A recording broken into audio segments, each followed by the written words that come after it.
buenas noches, bienvenidos a La Controversia, un programa de la Franja de Opinión de Canal Capital. Vamos todos los lunes a esta hora en directo desde el canal para hablar de los temas candentes del día, de la coyuntura, de la semana. Y esta vez, claro, no nos podemos escapar, estamos hablando de las elecciones del próximo domingo, vamos a hablar de los candidatos presidenciales con un enfoque particular, y es que pues vamos a hablar de lo que ocurrió en la primera vuelta, las consecuencias de la primera vuelta, los partidos o grupos políticos que tuvieron que tomar posición alrededor de la segunda vuelta después de haber hecho competencia en primera vuelta. Hablo de la Alianza Verde, y aquí tenemos personas de la Alianza Verde, algo del Polo Democrático y también del Partido Conservador, que tenemos a Juan Manuel Corzo invitado, pero no ha llegado. Estamos por ahora con Claudia López. Muchas gracias, Claudia, senadora por la Alianza Verde, con una votación muy importante. Muchas gracias, Claudia, por venir. Muchas gracias, León, por la invitación. Siempre es un gusto estar acá. John Sudaski participó en la campaña por la consulta al interior de la Alianza Verde, senador de la República, senador actual de la República, y ahora acompaña y trabaja dentro de la Alianza con una posición muy particular. Ahora veremos cómo son todas estas posiciones acá. Muchas gracias, John, por acompañarnos. Placer y muy amable por la invitación. El doctor Navas Talero, que también es del Polo Democrático y que, bueno, ahora tiene una posición particular, participa dentro de una posición al interior del Polo Democrático. Le agradecemos, muchas gracias por acompañarnos. Muchas gracias a usted, doctor. Doña Claudia, un placer verlos. Y sin más preámbulos, vamos al debate. Esta cosa es, bueno, viene primera vuelta y vienen posiciones que van desde un acuerdo, como en el caso del Partido Conservador, que es un acuerdo con el partido, con Oscar Iván Zuluaga, desde la candidata del Partido Conservador, que participó en la campaña y sacó una alta votación, y en ese caso es Marta Lucía Ramírez, que hace un acuerdo con Oscar Iván, primera cosa. Pero vienen los otros partidos. La Alianza Verde no adopta posición oficial y los sectores se van a expresar, sectores políticos al interior de la Alianza Verde, unos hacia una adhesión o un acompañamiento con muchas críticas a Juan Manuel Santos, una opción por voto en blanco, y lo mismo ocurre en el Polo Democrático. La candidata a la presidencia en la primera vuelta, Clara López, termina en un acuerdo con Santos, pero un sector encabezado por Robledo habla del voto en blanco. Eso es lo que vamos a ver, por qué esas posiciones, cómo se llegó a esas posiciones y cómo se ve esta segunda vuelta, cómo va a incidir esto. Y yo, pues, lo que veo, y para mí la primera novedad de esta campaña política, es que los partidos que participaron en primera vuelta y que no están jugando ahora como candidatos, es decir, salieron de primera vuelta, son decisivos por primera vez en una campaña política. Son decisivos porque los candidatos principales tuvieron votaciones relativamente bajas en primera vuelta. Digamos, el uno 29 puntos, el otro 25, y necesitan de todos los partidos. Y aquí empecemos con Claudia. ¿Cómo fue ese proceso interno de la alianza? ¿Cuál es tu posición ahora? ¿Cómo ves de cara a esta segunda vuelta el protagonismo y la situación de Alianza Verde? Pues, León, yo la verdad creo que lo que son decisivos en una elección, sea en la primera vuelta, igualmente será en la segunda, son los candidatos y los electores, más que los partidos. Los partidos, desafortunadamente, todos, incluido el nuestro de Alianza Verde, no concita a la mayoría de los ciudadanos. El 70% de los ciudadanos se declara sistemáticamente en las encuestas sin partido, ¿no? De manera que la inmensa mayoría de los electores no están en un partido o en otro. Yo por eso no creo que las alianzas son tan definitivas. Yo creo que lo que es definitivo en cualquier elección es la propuesta de los candidatos. Finalmente los que ganan o pierden son los candidatos y sus plataformas. Obviamente, como tú bien destacas, en esta primera vuelta ocurrió algo peculiar, y es que por lo menos en términos de matemática, los demás candidatos que no pasan a la segunda vuelta suman prácticamente más votos, o por lo menos los mismos número de votos de los que sí pasan, ¿no? Son como 6 y pico y 6 y pico, digamos. Eso es muy particular, porque quiere decir que hay 6 millones de electores que fueron a las urnas ¿cierto? Que seguramente van a volver a votar y que ahora en estas 3 semanas tienen que decidir por cuál de las 2 opciones que quedaron en contienda, Santos o Zuluaga, deciden su voto. Yo creo que esta es una situación peculiar, digamos, por lo influyente, como tú destacas, pero también peculiar por la desazón que hay en esta campaña. Yo creo que yo he seguido la política desde muy chiquita, me encanta, pues hasta hace muy poco fui candidata, pero desde siempre he seguido las elecciones, he votado, he participado, y la verdad, León, es que nunca había visto una campaña tan sucia, que generara tanta desazón, tanto desencanto en los electores. Una guerra sucia de lado y lado, en particular de Santos y Zuluaga, que yo creo que ha desestimulado mucho la participación electoral. De hecho, es sorprendente que la abstención en la primera vuelta presidencial hubiera sido más alta que en las elecciones de Congreso. Eso realmente es atípico. Usualmente vota mucha más gente por presidente que por Congreso. Y yo creo que en buena medida esa peleadera, digamos, y esa guerra sucia, en particular de estos 2 candidatos, espantó a buena parte del electorado. ¿Qué va a pasar ahora? Yo francamente no lo sé. Yo creo que si uno mira, digamos, la evolución de la campaña, la evolución de las encuestas más reciente, esta elección el que la gane la va a ganar por una nariz, es decir, aquí nadie va a barrer, pues el que gane va a ganar, digamos, una situación muy polarizada, va a quedarse con la mitad y un poquito más del electorado y el resto quedará en la oposición. Ya veremos si es Santos o si es Zuluaga. En la Alianza Verde no fue que no adoptáramos una posición, claro que adoptamos una posición basada en 5 puntos. Y es a nosotros lo que nos importa en la Alianza Verde es que los ciudadanos acompañen con su voto unas propuestas programáticas que nos parecen centrales.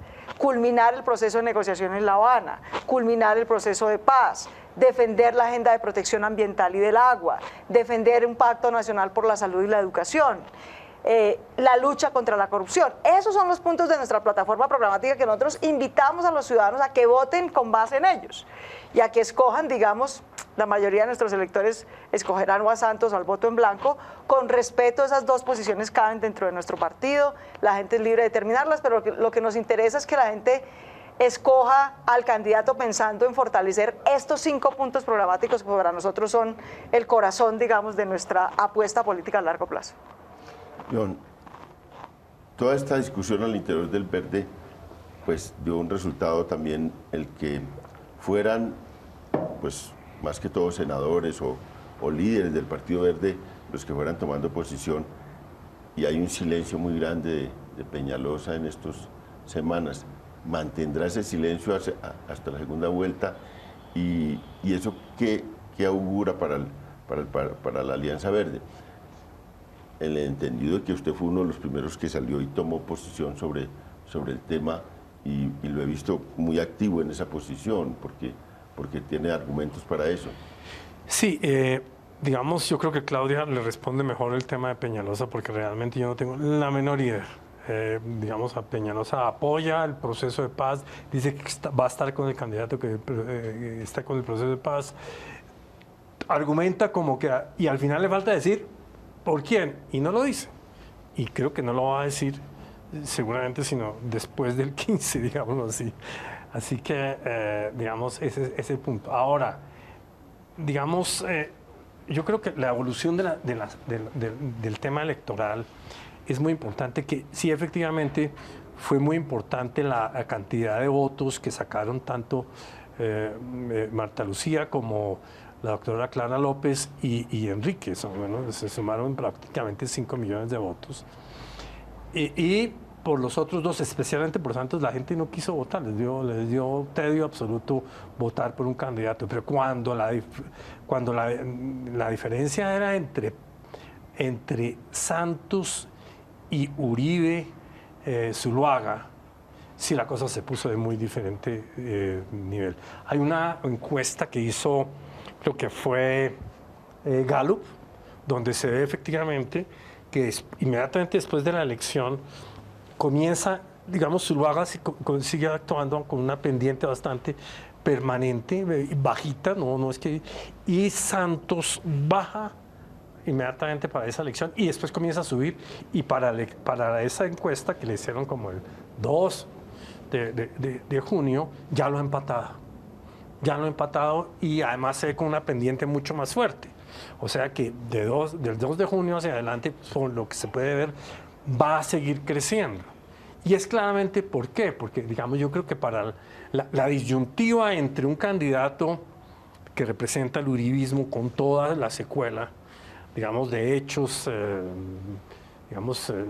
básicamente un sistema que satanizó la sociedad civil, que fue el epítome del todo vale, en fin, todo lo demás. Digamos, frente a ese tema, Santos, con todas las objeciones que hay, comienza a resultar un poco más atractivo. Es un presidente que, con todo el tema de la mermelada que hemos condenado, digamos, nadie tiene más credenciales que Claudia, Enrique Peñalosa, John Sudarsky, Camilo Romero, decir esto no puede ser a punta de ese modelo de gobernabilidad. Pero comienza uno a ver, y efectivamente, pues la posición de Santos ha sido mucho más libertaria, mucho más respetuosa, ¿no? Puede que haya habido incidentes y tal, pero en general fue una cosa muy distinta de lo que fue el gobierno de Uribe, que fue realmente un gobierno autoritario y que además quiere ahora continuar con ese modelo, porque yo no veo, digamos, ha ido mermando su posición de colocar unas condiciones imposibles a la guerrilla para continuar en el diálogo de paz. Entonces la gente comenzó a decir, bueno, esto ya es distinto. Esta controversia es alrededor de si paz o si guerra.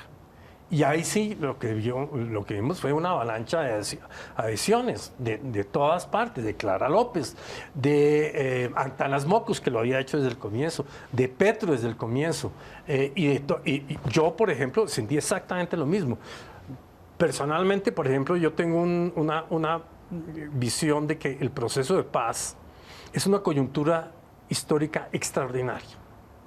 El profesor James Robinson, que escribió el libro de ¿Por qué los países fracasan?, identifica esos eventos y dice, esos se presentan, no pues como diría los marxistas o los historiadores, que se da la coyuntura, no, eso se presenta. Y de una forma bastante aleatoria. Y cuando se presenta, existe la posibilidad de cambiar las cosas en profundidad. Y él tiene una cantidad de casos. La primera, la gran revolución, la gloriosa revolución inglesa, pero hay muchos casos, inclusive casos africanos, casos de islas de Indonesia y todo ese tipo de cosas. Y me parece que hay una oportunidad, que el proceso ha estado muy ordenado, relativamente ordenado, con todo el mundo hablando a todos lados y diciendo, pues lanzando las cargas de profundidad más importantes, comenzando muy a menudo con la FARC, que uno diría, pero por lo menos debería, pero en fin, esto es para la galería. Pero el proceso ha ido avanzando y ha tenido, y yo creo que muchos colombianos se dan cuenta de eso. Muchos colombianos se dan cuenta de que es la oportunidad. Este es el momento. Se puede dar o puede no darse, y se han vertido en esa dirección. Doctor Navas, ¿por qué en el polo democrático, bueno, hay como la novedad de esto es que por primera vez en una elección presidencial la izquierda es decisiva? Por ejemplo, si gana Santos, esa elección se la va a deber a la izquierda y al centro izquierda, mejor dicho, la era a los electores de Alianza Verde y a los electores del Polo. ¿Por qué en una circunstancia tan especial, digamos, el sector de Robledo decide el voto en blanco? Le quiero decir una cosa, yo no soy el dueño del Polo Democrático, yo soy un miembro del Polo Democrático. Creo que las personas que votaron por mí, me honraron con su voto, tienen suficiente capacidad para diferenciar entre lo que les parezca bueno o lo que parezca malo. Es que hay personas que creen que los partidos son movimientos religiosos, donde sale uno y excomulga y dice que es pecado y que no es pecado. Yo respeto la posición de Clarita, respeto la de Jorge Enrique Robledo, respeto la de Carlos Gaviria. Cada uno de ellos es libre de tomar la determinación que a bien tenga. Porque yo vi un partido, no el de ustedes, me pareció muy indecente la posición de ustedes, doctora, que por Twitter descomulgaban a aquellos que no iban a votar como les mandaban la cabeza de partido. Si en el Polo Democrático me dieran órdenes a mí, hace rato que estaba yo en la calle. No acepto órdenes de nadie. Mis únicos jefes son mis electores. Y ahí yo les digo, tomen la determinación que ustedes quieran. Eso sí, jamás le aconsejaría a ningún elector que se abstenga. Porque en mi cátedra y públicamente he dicho que la abstención es una pereza del esclavo. El esclavo no opina porque siempre cree que va a ser esclavo. En cambio, el que toma una posición equívoca o no, la está tomando. Yo por eso a nadie le aconsejo que se quede quieto en su casa. Haga lo que su conciencia le diga, lo que usted crea que es bueno o malo. Pero tampoco soy yo quien para darle órdenes a mis electores de lo que tienen que hacer. Me parece abusivo. Mis orientaciones están en mis volantes. Cualquiera que lo vea. ¿Yo qué decía? Y lo digo públicamente, soy amigo de la paz. Defenderé siempre la paz. Conocido la guerra en muchas posiciones. Detesto la guerra. No entiendo cómo alguien puede defender una guerra. Ninguna guerra, por noble que sea, puede ser justa. Yo soy amigo de la paz, pero no soy dueño de la voluntad de ninguno de mis electores. Eso es lo que hay una equivocación. El Polo Democrático tiene un ideario al cual se acoge aquel que ingresa al partido. Por eso yo esta noche, estuve una vez en la reunión aquella y no he tenido tiempo de ir porque estoy un poco enfermo, vine por tratarse únicamente de ese programa y tiene que haber libertad total.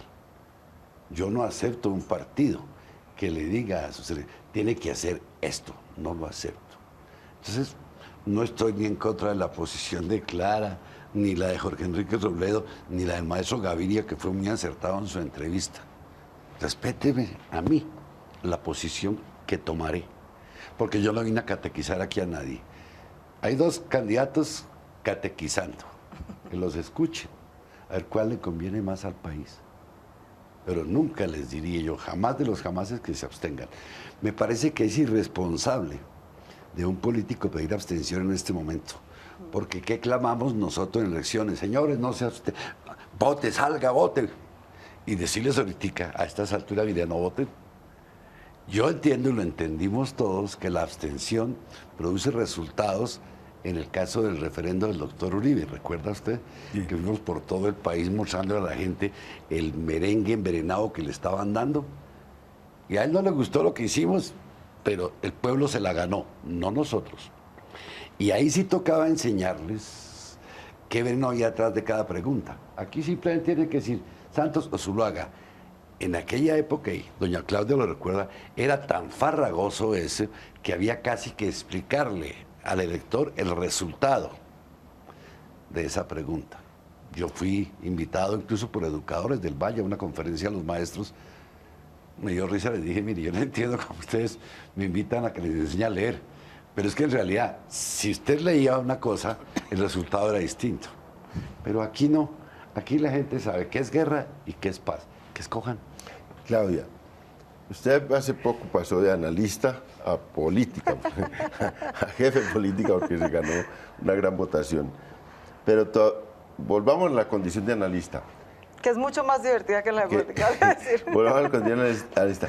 Yo siento que una cosa fue primera vuelta, que ahora veo un cambio, veo que el tema, digamos, el tema programático y las posiciones han empezado a tomar un cuerpo. El debate en televisión fue interesante. Veo que hay un cambio. ¿Usted también lo ve? ¿Cómo ve ya cómo se va estructurando? Las dos entrevistas a Zuluaga y a Santos en el tiempo hoy son interesantísimas, reflejan puntos de vista. Volvámonos a esa condición de analista, ¿cómo mira eso? Volvamos a la condición de analista, o sea, dejemos a un lado por ahora yo qué quisiera que pasara y pensemos más bien yo qué creo que está pasando. Si uno mira, digamos, un poco las elecciones que tienen una segunda vuelta, es decir, en la que tienen que pasar solo dos finalistas, evidentemente se polarizan. Y a mí me parece un poco fascinante, yo que tengo el sesgo de politóloga, digamos, ver cómo la elección en segunda vuelta se vuelve un poco la teoría del votante medio, que es cada uno de los de los candidatos, en este caso además muy caracterizados, uno claramente mucho más a la derecha, una derecha mucho más radical, extrema, etcétera, como la de Uribe y Zuluaga, trata de venirse al centro y Santos, que ya estaba, digamos, en una porción del centro, es una derecha más moderada, un poco con rasgos un poquitico más modernos, pues tampoco que sea la gran maravilla, trata de virar hacia la izquierda tratando de, digamos, captar o llegar a los electores que no pasaron a segunda vuelta, los del Polo, los de la Alianza Verde, en fin. Entonces, digamos, eso me parece un poco fascinante, como inmediatamente pasó la elección, al día siguiente, candidato empieza a tratar de moverse para cubrir un nuevo nicho. Zuluaga, que había sido totalmente radical, digamos, con unas posiciones prácticamente en muchas ocasiones salir a decir, me voy a levantar ese proceso de negociación en La Habana y punto, ¿no? Empieza a moderarse mucho y decir, bueno, no lo vamos a levantar, vamos a flexibilizar las condiciones, yo realmente no es que esté por la guerra, lo que pasa es que ofrezco una paz distinta. Y si uno mira la encuesta última que salió este fin de semana, la de Gallup, que publica la revista Semana, hay que decir que Zuluaga ha sido bastante exitoso en su mensaje. Es de Ipsos, Napoleón Franco. Perdón, de Ipsos, Napoleón Franco, tiene razón. Que es la que publica la revista Semana. Hay que decir que Zuluaga ha sido aparentemente bastante exitoso en posicionar su mensaje, porque como el 35 o 38% de la gente encuestada en esa encuesta dice, yo entiendo que esta elección es entre la guerra y la paz, como está diciendo John, y es, digamos, el eslogan de la campaña del presidente Santos. Usted, señor elector, va a tener que escoger entre la guerra, que representa a Zuluaga, y la paz, que represento yo. Pero resulta que un 50 y pico % de electores dice, no, yo sí en cambio entiendo que esta elección es entre dos maneras distintas de hacer la paz. Eso me parece de una eficacia en la propaganda de Zuluaga impresionante, porque lo único que ha cambiado es la propaganda, ¿no? Él ha ido moderando su posición, pero realmente lo que ha cambiado sustancialmente su propaganda para parecer menos radical. Yo francamente creo y tengo el mayor respeto, comparto totalmente lo que ha hecho nuestro amigo el doctor Navas Talero del Polo Democrático. Obviamente nuestros electores, todos los electores, y en particular los del Polo y en la Alianza Verde, que son electores de opinión fundamentalmente, pues tienen total criterio para decidir qué es, y yo respeto totalmente a los que quieren votar en blanco. Me parece, digamos, equivocado y abusivo que los quieran estigmatizar como antipaz o uribistas. No, son ciudadanos que realmente no los convencen ninguna de las dos posiciones. En mi opinión particular, yo, aunque respeto a los que votan en blanco, no opto por esa posición, muy a mi pesar, con todas las críticas, opto por el presidente Santos, porque no le creo a Zuluaga. No creo su versión propagandística reciente de que él es una versión distinta de la paz. El uribismo es parasitario de las FARC, ¿no? Son simbióticos. El uno vive del otro. El mejor jefe de debate del señor Álvaro Uribe son las FARC. Sin las FARC, Álvaro Uribe sería un politiquito de quinta categoría, ¿no? Se volvió el gran personaje que es y del nivel de influencia que es por cuenta de las FARC. Al uribismo le sirve para legitimar, para acumular poder económico, de tierras, político, electoral, mantener viva la amenaza de las FARC. De hecho, la mantuvo viva 8 años y a punta de esa legitimó una cantidad, digamos, de cosas contrarias al derecho: abusos, chuzadas, persecuciones, falsos positivos, vínculos con el narcoparamilitarismo, corrupción. Sí, pero eso es un mal menor porque existen las FARC y estamos combatiendo a las FARC. Y a eso es lo que quiere volver el uribismo. Quiere volver a un estado autoritario, bastante propagandístico, en el que todas las porquerías se legitiman por cuenta de que existen las FARC. Así que no le creo a la promesa de Zuluaga. Y por eso, digamos, mi posición con todas las críticas es a favor de Santos, porque creo que el voto en blanco, digamos, tiene un supuesto de ambos son igual de malos, ambos representan lo mismo, que no se compadece con la evidencia. Es decir, si a mí me dijeran comparemos a Santos y Zuluaga en términos de su modelo económico, seguramente les daría la razón de que hay prácticamente ninguna diferencia. La locomotora minera se la inventó Uribe y la sigue Santos. El modelo económico de Uribe ha sido antipobre y pro acumulación de capital y sigue con Santos. En ese sentido creo que hay pocas diferencias, pero en términos de los efectos sobre la democracia, de la capacidad de acumular y abusar del poder, de violar las normas democráticas elementales, los equilibrios de poder elementales, pues sí me parece que hay una diferencia importante entre Uribe, que es mucho más autoritario que Santos. Y digamos, por eso, más que porque yo creo que va a ser la gran paz, yo realmente creo que, y lo he dicho posiblemente con mucha crudeza, pero creo que realmente lo único concreto adicional que ofrece Santos comparado con Uribe no es la gran paz, no es que aquí vamos a, me parece que están elevando las expectativas de la paz de una manera que no es conveniente, pero al pellejo del presidente Santos. Y por eso yo confío que lo va a hacer, pues porque no es por nosotros, ni por querido con nosotros, ni nada por el estilo. Al pellejo del presidente Santos está empeñado en terminar lo más pronto posible el proceso de La Habana. Y el proceso de La Habana es la manera más rápida y menos violenta de poner fin a las FARC. Y eso nos conviene a todos. Vamos a una pausa. Oiga, ¿alcanzo a ir al baño o no? ¿Ah? ¿Alcanzo a ir al baño?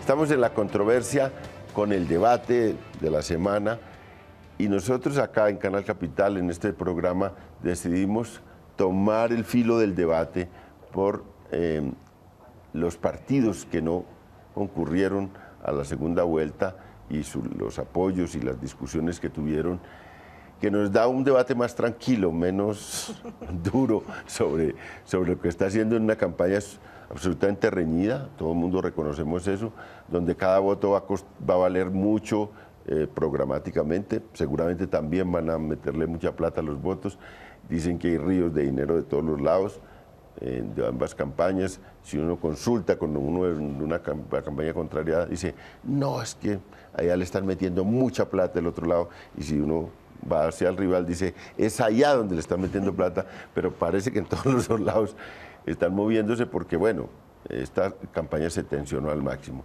Pero, John, digamos que programáticamente ya Claudia hizo como puntos en los que realmente hay diferencias, usted también tocó esto, y vamos a desmenuzarlos, vamos a hablar, no hablamos mucho de relaciones internacionales, lo digo porque Navas también le encanta ese tema. Vamos a hablar de eso. ¿Qué diferencias hay en las relaciones internacionales entre estos dos proyectos políticos que se debaten? No, pues de nuevo, la guerra y la paz. Entonces, es así de sencillo. Entonces, Santos quiere mantener unas buenas relaciones con Venezuela, sí, con Ecuador, con todo este modelo. Y Zuluaga dice, no, yo voy a meterme en la política interna de Venezuela y le voy a decir al presidente Maduro qué es lo que tiene que hacer. Y Santos le dice en el último debate, mire, es que usted como candidato puede decir eso, pero yo soy el presidente y yo no puedo hacer eso. Todo el mundo tenía la esperanza, no digo de la esperanza, todo el mundo tenía la expectativa que cuando Santos se iba a posesionar íbamos a terminar en una guerra con Venezuela. No sucedió, al contrario, excelentes relaciones. Y Venezuela y los demás vecinos, inclusive están ayudando, apoyando a que tenga éxito el proceso de La Habana.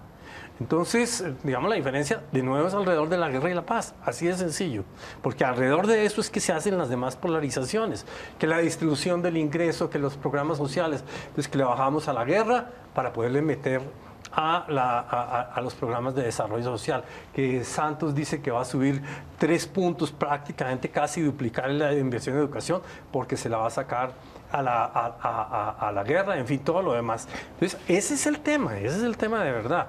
Ahora, yo tengo una inquietud, y tal vez desviándome de un tema del planteamiento que tú haces, es ¿dónde está el espacio para coger votos? Entonces, digamos, de los que votaron, en buena medida, Santos ya recuperó con todas estas fuerzas. Entonces, ¿cuáles son los votos que quedan por definir? Y en ese sentido, hay que mirar a los blancos y a los abstencionistas.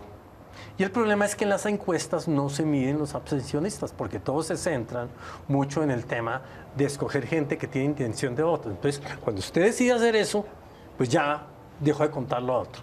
Y en el blanco hay un gran problema, y es que la mayoría del voto en blanco fue de los que no tienen partido. O sea que los votos blancos del Verde y los votos blancos de Robledo o los votos blancos digamos, del Verde, pues no son los que importan. Sino son las personas que votan en blanco independientemente.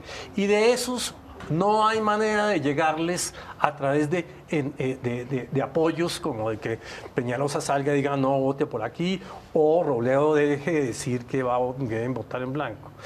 ¿Cómo llegar a ese elector independiente que es muy grande?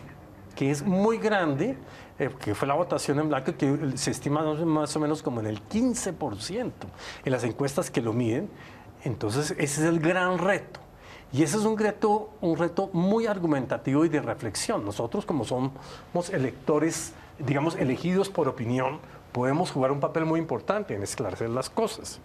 Y yo creo que esa es una responsabilidad que no podemos evadir. Llegó el doctor Juan Manuel Corzo, el Partido Conservador, que también ahí hay una definición muy importante. Él se retrasó el avión en que venía, entonces llegó un poco tarde, pero queremos incluirlo. En radio uno dice, pues que corre la silla, se mete en el programa, pero aquí tenemos que hacer una pausa para poder hacer un movimiento acá de incluirlo. Yo lo haría con la gente de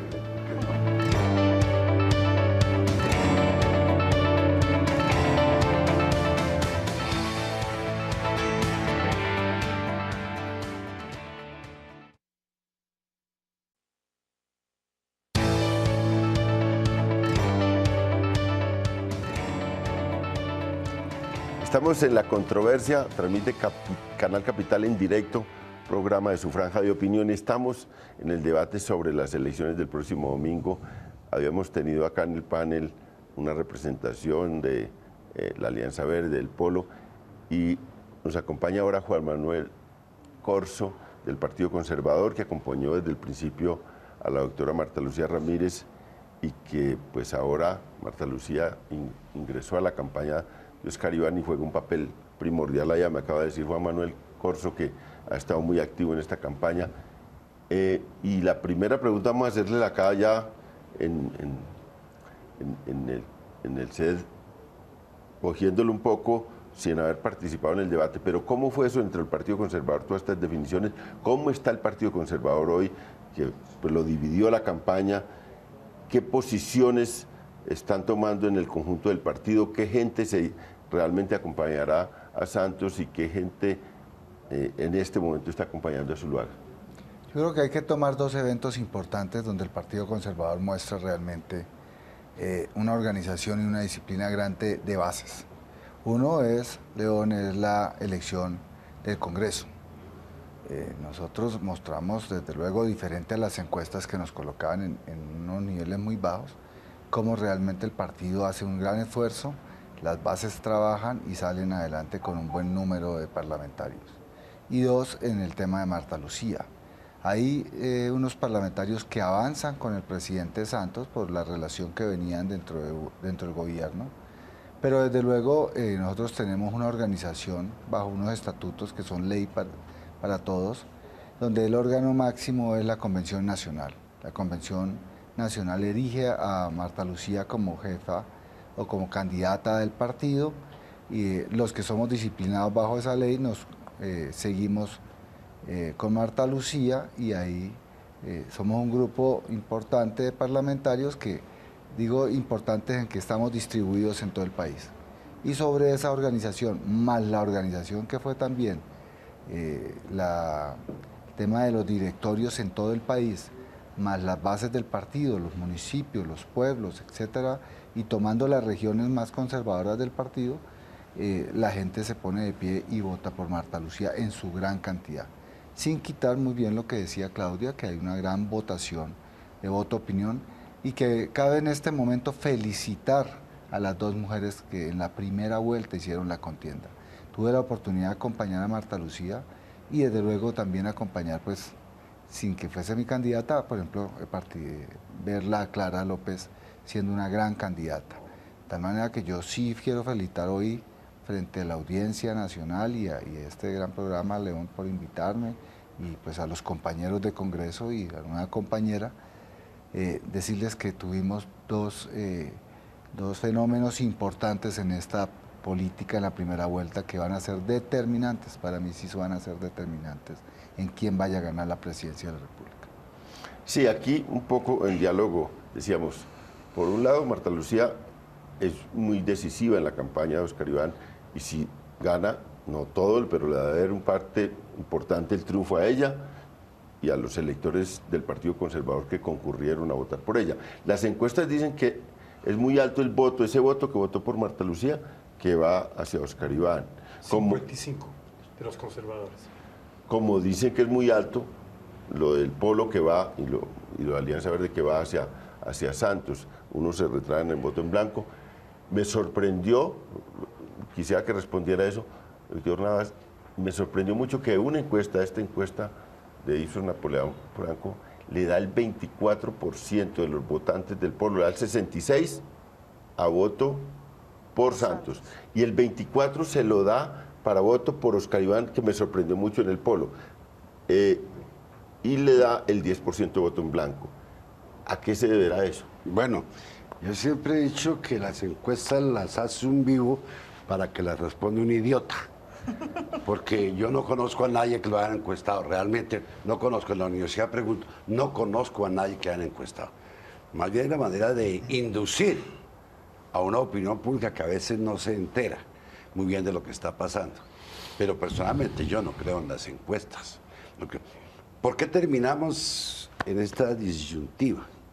Hombre, todos, hagamos una sola franca, aquí nosotros. Franco, el único responsable de lo que está pasando en el país es Álvaro Uribe Vélez cuando compró allí y a Tío Lindo para volver tortilla a la Constitución. Eso fue lo que nos trajo a esta. Porque sin reelección no estábamos en la que estamos. Todo lo que el país está pagando lo está pagando por eso. Eso sí, quien me quiera desmentir que me lo diga, pero ustedes recuerdan que yo fui el que denuncié allí a Tío Lindo.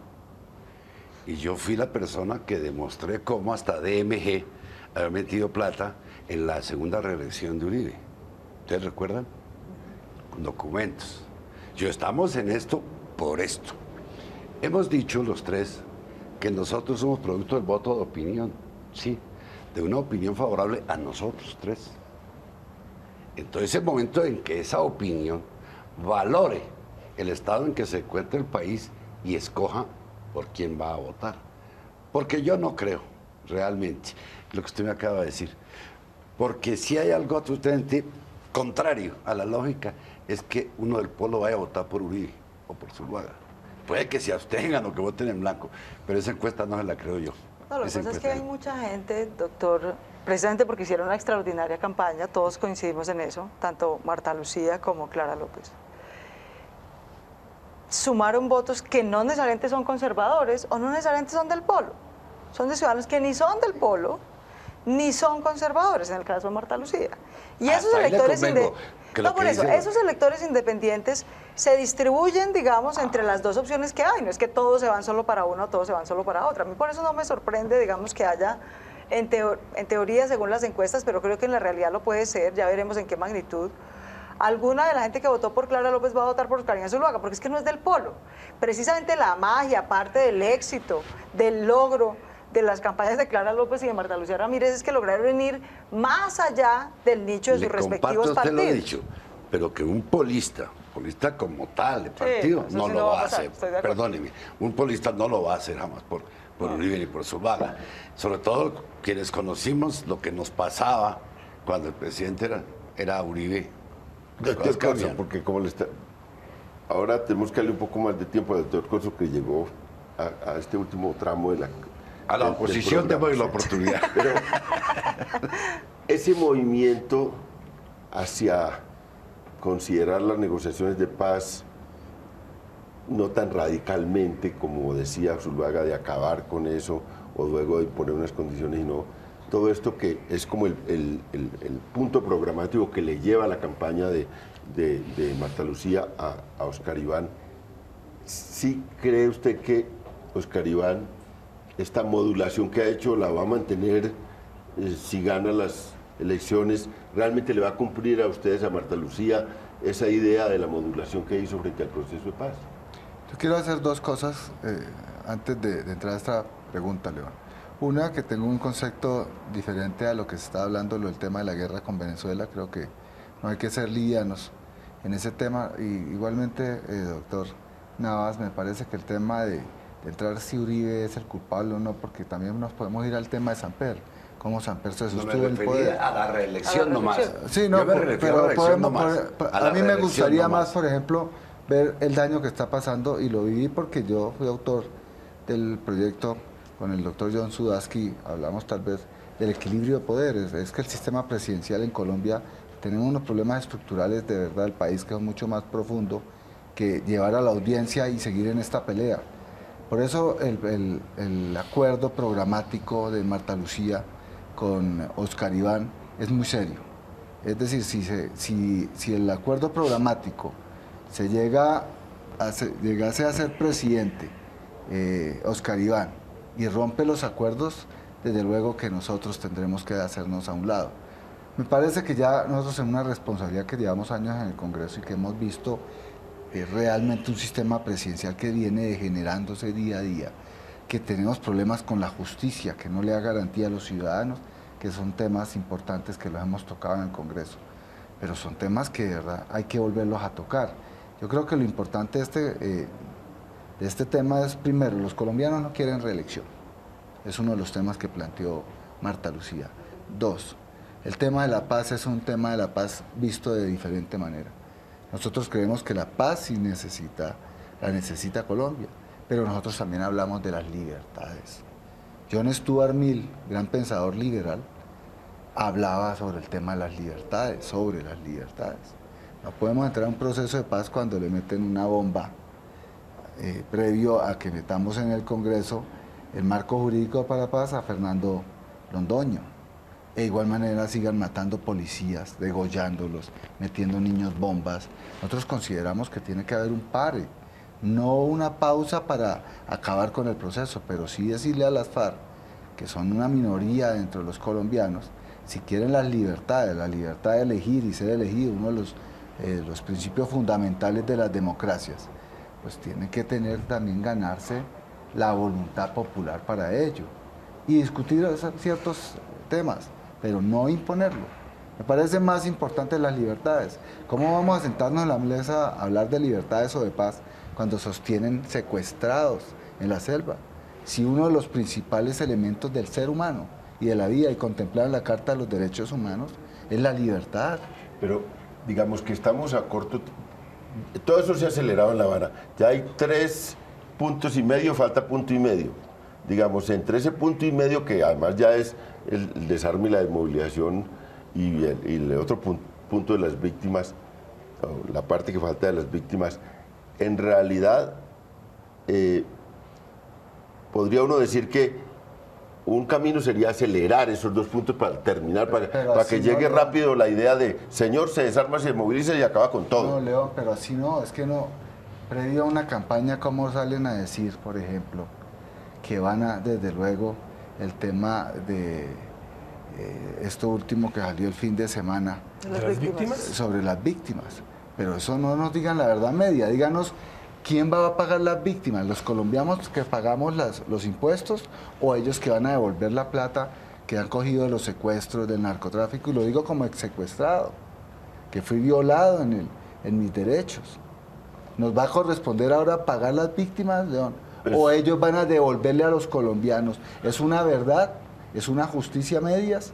¿O cómo son las cosas? No, ellos tendrán que aportar mucho y poner la cara a las víctimas. Pero sin duda el Estado, para 6 millones de víctimas, es que el tamaño del daño que nos hemos hecho en estos 50 años es muy grande, el tamaño es enorme. 6 millones de víctimas son el 15% de la población. Están implicadas unas violaciones al derecho a la vida, pero a la propiedad, a todo. Es un con la venia tuya, yo no puedo circunscribir lo de las víctimas únicamente al aspecto económico. De ningún lado. Las víctimas quieren conocer la verdad, tanto las víctimas de la guerrilla como las de los paracos. Claro. Vamos que fundamentalmente es la verdad, y fue mi pelea cuando discutía paz, justicia y reparación en aquella época, que quería meter la sedición como un delito paramilitar. Un momentico. Yo recuerdo, y se lo repetía, en ese entonces Vargallera estaba al otro lado, les dije, mire, ustedes son católicos, para que haya perdón, contrición de corazón, confesión de boca y propósito de la enmienda. Y yo no veía en el proyecto de esa época que nos presentó Uribe con Sabas y con Iguarán, en ninguna parte veía la confesión, que es requisito sine qua non para que yo pueda perdonar. Porque yo les decía, entonces llegan y digo, acúsame, padre, de que pequé, de que, no, yo no se lo voy a decir. Absuélvame porque, no, que digan la verdad, de lado y lado. Es que este no es un partido donde solo los guerrillos están, ahí están los otros también. Los dos deben decirle al país la verdad. Y creo que una madre queda más tranquila cuando digan por qué mataron a su hijo y dónde está su cadáver, y no que le den $1.000.000. No podemos ser tan mercantilistas con esto de la paz. La verdad es fundamental. Saber qué pasó con mi hijo, qué pasó con mi hija y por qué me los mataron. Eso es lo que la gente quiere saber. Doctor Sudaski, ¿cómo leyó usted ese acuerdo sobre las víctimas? No, que fue un acuerdo importante porque la FARC reconoció que habían sido actores, que habían sido victimarios y que se comprometían a trabajar por el tema de la reparación e inclusive, si no estoy mal, se comprometieron a entregar bienes para hacerlo. Entonces, yo creo que fue un avance muy importante porque nunca se había dado antes y ahora se dio. Yo creo que ese es un punto que además realmente sí hay que cuantificarlo, porque muy bien, digamos, uno puede tomar el tema del modelo surafricano y ahora del tema de la verdad y el perdón y la garantía de no repetición que se dará con la desmovilización y tal. Pero sí tiene uno que estar pensando en el tema de quién va a poner los recursos. Porque, por ejemplo, en este proyecto de víctimas que está actuando hoy en día, el presidente Santos desde el primer día dijo, esto se hará en 10 años. Y al ritmo que va, las cuentas que se hacían es que podría tomar 50 años. O sea, esto va a tocar acelerarlo. Y el país va a tener que definir y va a tener que encontrar una fórmula económica, porque la otra es procedimental, muy importante y se podrá hacer, pero la otra es económica. ¿Cómo reparar esto? Ve uno, por ejemplo, que el tema de los paramilitares no han dado nada, no han devuelto nada, como decía alguien, las peores tierras, ¿no? Está el tema, entonces todo el mundo va a tener que poner, pero el Estado va a tener que poner. Y va a tener que poner, digamos, destinando recursos que seguramente se podrían intervenir en otras cosas. Entonces el alcance de la reparación también tiene que ser acotado, sin lugar a dudas, porque si no, digamos, ¿cómo va usted a reparar lo que se han hecho en 50 años o lo que hay ahora, 6 millones de víctimas? ¿Cómo los va a reparar económicamente? Entonces, tierras, relativamente fácil. Tierras es relativamente fácil, pero todos los insumos adicionales para que haya desarrollo y todo lo demás, pues están contenidos en el punto primero, que es el tema de desarrollo rural. Pero que exige también, en general, es una reconstrucción del país, sobre todo de las zonas devastadas por la guerra, las zonas, ahí hay una tarea dura de poner eso en el centro del plan de desarrollo del Estado, de incorporar al sector privado. Ahí, así como decía Mocus, hay que poner, todos tenemos que poner. Perdón, aquí te pongo un minuto. Más en la salud y la educación, vamos a evitarnos el gasto de guerra. No, mire, el tema central es que la coyuntura del proceso de paz permite que se haga una reforma a una cantidad de temas adicionales que no son evidentes en términos de que sea simplemente que la FARC se desmovilice y tal. Porque en las solicitudes que se han hecho, en los acuerdos que se han hecho en el tema, en el tema político, hay la simiente para hacer un cambio fundamental en la forma de hacer política en Colombia, que son básicamente unas relaciones clientelistas que además le impiden al Estado tener efectividad en lo que hacen. Usted no puede pensar en un proyecto de desarrollo rural manejado a través del mismo sistema clientelismo que se puede probar que garantiza que esos proyectos no puedan tener éxito. Entonces, ya que estamos en temas sustantivos, porque no, en esta discusión comienza por el tema electoral, pero entonces tiene que pasar a los temas sustantivos. Y es en esos temas sustantivos donde el proceso de paz de La Habana tiene los elementos para poder hacer unos cambios muy importantes. Yo no estoy de acuerdo con Claudia, que eso va a ser una cosa totalmente cosmética. Yo creo que pero es la oportunidad de jugarle a eso. Y que el país pueda entonces abrir su espacio para discutir unos temas que normalmente solo se hacen en el contexto del Senado y que tiene unos intereses propios que impiden que las cosas se cambien. Lo que dice Claudia, para mí sí es muy atractivo en este sentido de que las elecciones de los próximos 4 años ya no, las FARC no sean un factor No, es que esto es una desgracia, León. Llevamos... decisivo. Esta va a ser la 5ª vez que las FARC nos ponen presidente. O sea, habráse visto, pues, desgracia mayor. Unos tipos son los terroristas, narcos, una minoría odiada por la mayoría de los colombianos. Tienen totalmente capturada la agenda política colombiana y las elecciones, ¿no? De qué se hace o qué no se hace con ellos, que es la gran obsesión política colombiana, depende quién es o quién no es presidente. Yo sí aspiro, digamos, yo sí aspiro a que salgamos de las FARC. Realmente no veo nada más concreto y eso no es cero cosmético. O sea, ¿qué va a ser cosmético salir de las FARC, por favor, si llevan 60 años influyendo en la política colombiana?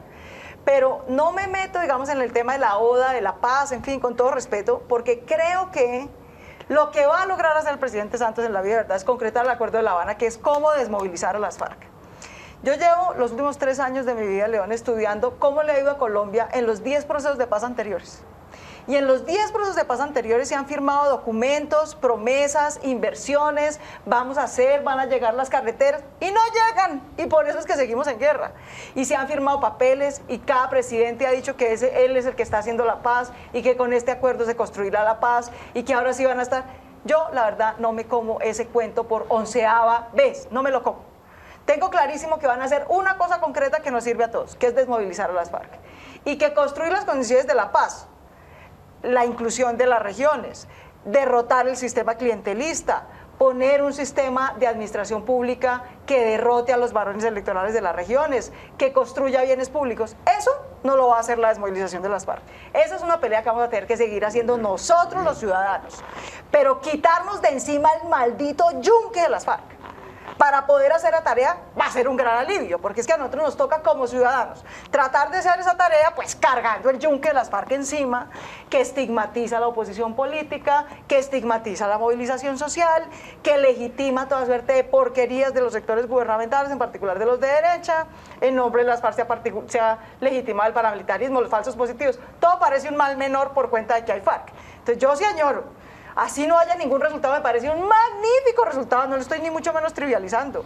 Es un magnífico resultado para la democracia colombiana, para las oportunidades de construcción de equidad, de pluralismo político, que nos quitemos el maldito yunque de las FARC de encima. Hay una frase pues que me gusta a mí mucho, que hacer la paz o firmar la paz no es llevar el país al cielo, sino sacarlo del infierno. Sí, esa es una buena manera de Es una escribirlo. buena frase porque... Pero León, es que lo que dice doña Claudia absolutamente es cierto. Lo que pasa es que tenemos que buscar la causa, porque yo invito a los televidentes a que miren los artículos que ha venido escribiendo Alfredo Molano sobre la violencia en Colombia, y esto tiene mucho más de 50 años. No fue con el 64 que comenzó el problema, vamos al 48 y para atrás. Eso que tenemos ahorita es consecuencia de lo que se hizo entre el 47 y el 57. Esa paz fraudulenta de Rojas, colectada cuando de buena fe Duarte Blum estuvo metido ahí, pero aparecen personajes como Cuervo Arauz y Cuéllar, que fueron los que nunca dejaron. Entonces tenemos que buscar históricas, pero también acabar dinámicas con, del conflicto muy concretas. Lo que dice doña Claudia es aceptable. Quitémonos ese fantasma de las FARC de encima, pero ahí no puede parar la cosa. Usted puede acabar las FARC ahorita, mientras el fenómeno convertirlas social en partido político, eso es lo que vamos a hacer. Pero es que si el descontento sigue, se cambian de nombre y ya no será FARC sino otra cosa. Pero además no solo es descontento, es construir Estado en las regiones. Es que mire, el desafío de Colombia, León, esto lo hemos conversado tantas veces, el desafío de Colombia no es desmovilizar a 15.000 combatientes de las FARC. El gran desafío de Colombia es incorporar a 15 millones de colombianos. Esa es la solución. Que se paran todos los días a vivir sin Estado, a vivir bajo el fusil de la Bacrin de turno, de las FARC de turno, del ELN de turno, del narco de turno. Si nosotros somos capaces como Vamos a tener generación que acabar este de programa construir instituciones porque en la mitad del país, hacemos paz. Si no, Toca acabar el programa. En el próximo programa nos das un tiempo. vamos a hacer el acuerdo con las FARC, pero vamos a terminar este programa. Para el próximo lunes estaremos debatiendo lo mismo, ya los resultados de las elecciones en la controversia.